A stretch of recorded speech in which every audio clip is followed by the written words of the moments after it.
got moved on in the debate, so I got a couple that I don't get answered. Okay. I want to know what you think of term limits of, term limits, line item veto, and if you win with the White House, the summer White House being Winnipesaukee. Let's see. Term limits.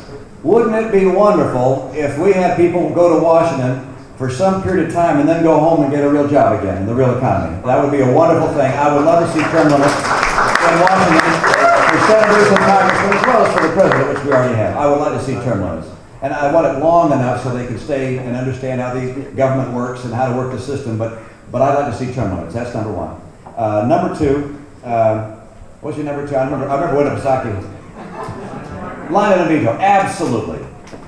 And it's hard to get a line item veto provision that passed the muster of the Supreme Court.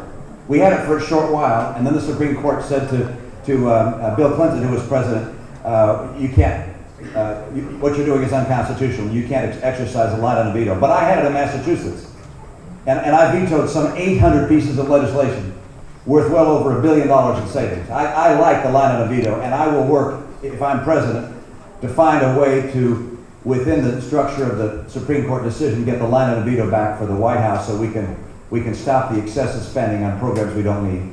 And finally, the Wolfboro Summer White House. I'll at least make a couple of visits, but I'm sure my neighbors would not like the traffic. So I'm not planning on ruining the Wolfboro countryside by bringing up the phalanx of Secret Service and media that's associated with that. Yeah.